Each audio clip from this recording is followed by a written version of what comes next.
terkait dengan Nabi Muhammad dengan kegembiraan yang lebih daripada rasa gembira yang pernah kita rasakan seumur hidup kita. Kalau kita pernah merasa bergembira dengan Nabi kita Muhammad sekali saja, di atas kegembiraan yang pernah kita rasa seumur hidup kita, baik itu kegembiraan yang pernah kita rasakan dulu tatkala kita pengantin baru, dulu ketika kita merasakan gembira mendapatkan harta benda yang melimpah, ketika kita mendapatkan anak yang dilahirkan, ketika kita mendapatkan pekerjaan, ketika apapun yang rasakan daripada kegembiraan yang pernah kita rasakan. Kalau sekarang ini atau pernah kita merasakan gembira dengan Nabi Muhammad, di atas kegembiraan yang pernah ada, itu suatu kegembiraan yang menjadi amal saleh yang pernah kita lakukan, yang menjadi andalan kita untuk menghubungkan diri dengan Nabi Muhammad. Semoga kita pada pagi hari ini termasuk yang gembira. Apa yang kita lakukan pada pagi hari ini, rasa panas yang kita rasakan, insya Allah tidak akan disia-siakan. Semuanya dipandang oleh Allah Ta'ala, disaksikan Allah Ta'ala, semuanya akan dicatat oleh Allah Ta'ala sebagai catatan amal kebaikan. Semoga menjadi amal kebaikan yang menggembirakan kita. Nanti di pada masyar kita mendapatkan tempat yang VIP, insya Allah. Semuanya berada di tempat VIP, semuanya memandang Nabi Muhammad, semuanya dekat dengan Nabi Muhammad, semuanya berada di dalam golongan Nabi Muhammad. Amin, amin ya rabbal alamin. Busrawan, busrawati yang saya cintai, saya muliakan, saya doakan, dan selalu saya banggakan. Amin. Dan semoga selalu berada di dalam rahmat Allah dan kurnia Allah. Amin ya rabbal alamin. Amin. Alhamdulillah, tadi telah disampaikan oleh Ananda Habib Alwi, semoga beliau lebih daripada ayahnya, jauh, bahwasanya relevansi daripada keteladanan Nabi SAW itu di zaman sekarang ini seakan-akan jauh sekali. Bahkan mohon maaf, sekitar 50 tahun yang lalu masyarakat kita yang berjilbab itu sedikit, yang berpakaian agamis seperti sekarang ini jauh, tapi ketaatan mereka kepada agama lebih jauh daripada sekarang. Yang pacaran lebih sedikit daripada sekarang, yang bermaksiat lebih sedikit daripada sekarang, yang taat kepada suami lebih banyak daripada sekarang. Kenapa demikian? Teori lebih banyak sekarang, orang berbicara lebih banyak sekarang, tapi keteladanan lebih sedikit sekarang. Banyak orang yang ngomong, tapi yang meneladani, yang menjadi tauladan sekarang ini sedikit. Ini yang disampaikan oleh Nabi SAW di dalam hadisnya, sayati alaikum zamanun kasirun khutaba'uhu golilun fugaha'uhu. Nanti bakal datang pada suatu zaman yang bicara banyak, yang mengajukan dan menyodorkan teori banyak, tapi yang memberikan tauladan sedikit, yang bisa ditiru sedikit. Sekarang ini yang menyodorkan teori-teori banyak, yang menyodorkan dan menawarkan suatu ikon-ikon agama banyak, tapi tidak mencerminkan agama itu. Oleh karena itu, maka yang sekarang ini yang perlu itu ada relevansinya. Kenapa demikian? Karena memang Nabi SAW tidak pernah mengajarkan yang tidak-tidak, tapi semua ajarannya itu baik semuanya. Begitu pula Al-Quran juga seperti itu. Tapi banyak di antara kita yang tidak mencermati ayat secara utuh. Kadang-kadang kita itu membaca ayat dari satu sisi saja, atau sepenggal seperti sekarang ini. Banyak di antara kita yang memotong-motong video lalu disebar, jadilah hoak, jadilah fitnah, jadilah nggak benar, sehingga terjadi baru-baru ini kemudian yang merugikan banyak orang, banyak kalangan. Itu karena potongan-potongan video yang tidak benar, yang belum tentu benar, belum tentu relevan dengan apa yang terjadi sebenarnya. Oleh karena itu, coba kita dengar, kenapa banyak di antara kita yang sulit sekali meniru Nabi Muhammad. Padahal sudah jelas, Nabi kita Muhammad SAW itu adalah tauladan kita yang paling utama. Tauladan kita bukanlah para ulama yang utama, bukanlah para solihin, bukanlah para aulia, bukan. Yang paling utama itu adalah Nabi kita Muhammad. Umatnya Nabi Muhammad, tauladan utamanya Nabi kita Muhammad. Kalau ulama, kalau kiai, kalau para habaib, kalau para aulia, kalau para solihin, kalau mereka berada di dalam jalan Nabi kita Muhammad, masih ada tanda kutipnya, masih ada komanya. Tapi kalau Nabi Muhammad mutlak, apapun dan diri Nabi kita Muhammad kita tiru. Dalam sahabat Nabi Muhammad masih ada tanda kutipnya kalau berada di dalam jalan Nabi kita Muhammad. Sehingga Imam Malik mengatakan, sahabat Nabi, mereka itu manusia, mereka mempunyai pemikiran, kita juga punya pemikiran. Selama sesuai dengan Nabi kita Muhammad, kita ikuti. Tapi kalau Nabi kita Muhammad mutlak, kita ikuti semuanya. Selain dari Nabi kita Muhammad, maka masih ada tanda kutipnya. Oleh karena itu, kenapa Nabi kita Muhammad itu sulit sekali menjadi sebuah tauladan untuk diri kita sendiri, untuk keluarga kita dan sebagainya, karena kita tidak membaca ayat secara utuh. Ayo sama-sama kita kaji sekarang ini. Dengarkan baik-baik. Kenapa kita ini sulit sekali untuk meneladani Nabi? Karena ayatnya berbunyi seperti ini. Laqad kana lakum fi Rasulillahi uswatun hasanah. Jelas, tapi banyak yang baca ayat itu cuma sampai di sini.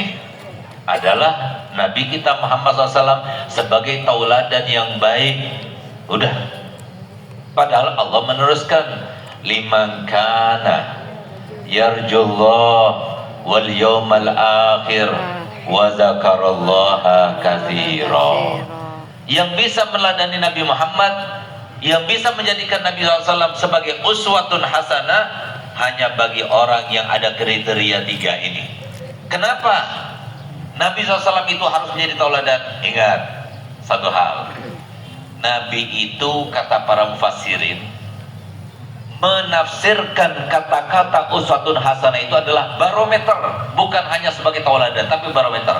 Kalau kita ingin harapan kita tercapai, terrealisasi dalam hal harapan kita, doa kita diijabahkan, harapan kebahagiaan kita capai, harapan kesehatan kita dapatkan, kemudian keamanan kita juga kita dapatkan sesuai dengan harapan kita masing-masing, maka sesuai seperti yang kita dapatkan dari cerita sejarah Nabi, bagaimana Nabi SAW mendapatkan harapannya semuanya tercapai. Karena kalau kita tanya kepada siapa saja, siapa orang yang paling bahagia di dunia ini dari umat ini, maka jawabannya adalah Nabi Muhammad. Terlepas daripada sejarah Nabi, bagaimana Nabi hidupnya antara duka dan suka. Kalau Nabi Muhammad sebagai manusia terspesial, Nabi sebagai manusia yang terbaik, tapi hidupnya semacam itu. Tapi ternyata walaupun seperti kita lihat sejarahnya, Nabi Muhammad adalah manusia yang paling bahagia. Kalau kita ingin hidupnya seperti itu, maka tirulah Nabi Muhammad. Yang paling mirip dengan Nabi Muhammad, akhlaknya, kepribadiannya, perilakunya, perangainya. Sebagai suami seperti Nabi Muhammad, sebagai istri mengikuti ajaran Nabi Muhammad, sebagai pemimpin seperti Nabi Muhammad, sebagai amanah mengikuti ajaran Nabi Muhammad, meneladani Muhammad, sebagai apapun sebagai Muhammad, maka harapannya sesuai dengan kadar mengikutnya Nabi Muhammad, dia akan mendapatkan harapannya tentang dirinya seperti Nabi Muhammad. Itu maksudnya.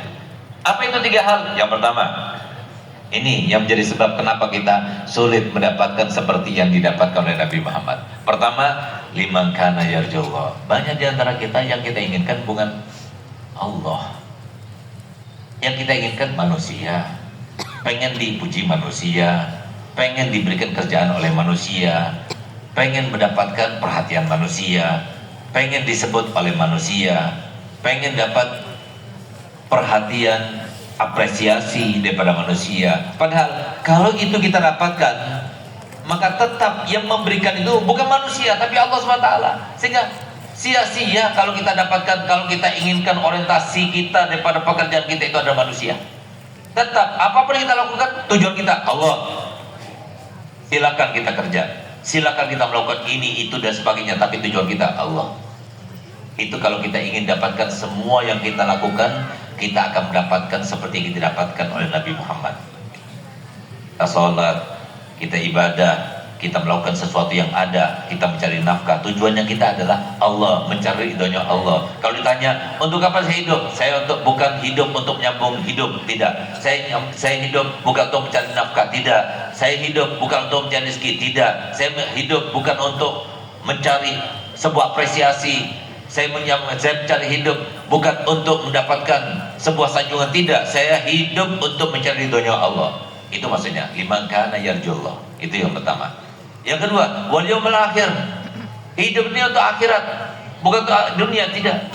Dunia ini sebentar. Kata Nabi SAW, dunia ini adalah mazra'atul akhirah.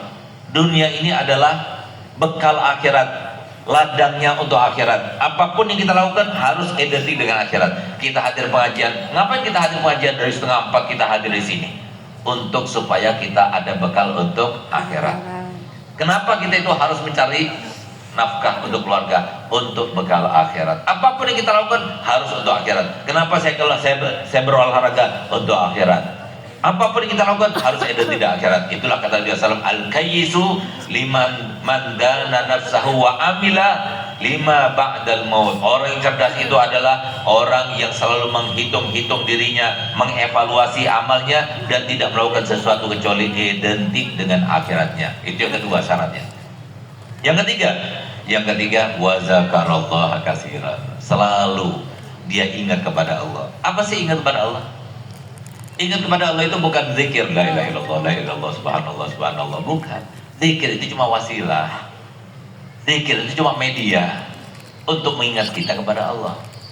Tapi maksud daripada wa zakarallaha katsiran itu selalu dalam setiap keadaan kita ingat Allah. Mau melakukan maksiat? Jangan. Allah mencatat, Allah bakal membalas. Kalau kita melakukan kebaikan, kesempatan kita akan dibalas oleh Allah Ta'ala kebaikan ini. Setiap kita melakukan sesuatu, ingat, apapun yang kita lakukan untuk kita sendiri, bukan untuk orang lain. Allah Ta'ala sudah menjanjikan, in ahsantum li anfusikum wa in ahsantum falaha. Setiap waktu dia diingat Allah, jangan lupa kepada Allah. Inilah yang dimaksudkan oleh Allah Ta'ala, wala takunu kalladzina nasullaha fa ansahum anfusahum. Jadi kalau seumpama kalian itu lupa kepada Allah, Allah akan lupakan semua kesempatan yang baik yang Allah berikan, yang nyatanya semua yang datang dari Allah, Allah akan lupakan. Tapi kalau kita masih ingat pada Allah, Allah akan ingatkan semuanya. Itu ingatnya. Ingat itu kalau seumpama kita masih berzikir pada Allah, kita ingat Allah. Di sini kita ingat Allah. Kenapa? Karena kita di tempat majelis zikir. Majelis taklim itu majelis zikir termasuk. Itu pula ketika kita pegang tasbih, la ilaha illallah, la ilaha illallah, ingat Allah. Itu maksudnya. Jadi itu semua wasilah, media saja. Tapi maksud zakarullah katsiran itu di mana saja kita ingat Allah. Kita ingat hamba Allah, ada Allah yang melihat. Sesuai dengan sabda Nabi SAW, innal birra la yabla, wadzamba la yunsa, waddayyan la yamut, faf'al masita fakamada dinu tudan. Yang namanya kebaikan tidak mungkin sirna, yang namanya dosa tidak mungkin dilupakan, pasti dicatat keduanya itu. Yang namanya zat yang maha menuntut balas selalu ada mengawasi kita semuanya. Kalau kita ingat 3 hal itu, kata Nabi SAW, silahkan lakukan apa saja. Tapi ingat, apapun yang kita lakukan pasti Allah akan membalas. Karena apa? Apapun yang kita lakukan dianggap hutang oleh Allah Ta'ala. Kalau kita ingat selamanya, sepanjang waktu, setiap masa kita ingat pada Allah Ta'ala seperti itu, maka pasti kita akan mendapatkan Nabi Muhammad sebagai tauladan kita yang paling utama. Sehingga apapun yang kita lakukan, ingat Nabi Muhammad. Mau sabar, sabarkan, intinya kan sabar. Sabar mau berakhlakul karimah, sabar kita dizalimi orang, sabar kita mau meneladani Nabi Muhammad SAW, mau berakhlak yang mulia, mau kita itu menjadi pemimpin yang baik kepada keluarga dan sebagainya. Intinya sabar. Kalau kita mau bersabar, kalau kita mempunyai 3 unsur di dalam diri kita, insya Allah kita mau bersabar. Semoga berkat kita pada pagi hari ini hadir bersama-sama ingin bergembira dengan Nabi Muhammad, semoga kita diberikan kesabaran Allah Ta'ala. Semoga kita diberikan 3 unsur dalam diri kita sehingga kita mudah meneladani Nabi kita Muhammad SAW. Rabbana atina fid dunya hasanah wa fil akhirati hasanah wa qina azabannar. Wa sallallahu ala sayyidina Muhammadin wa ala alihi wasallam walhamdulillahi rabbil alamin. Allahumma salli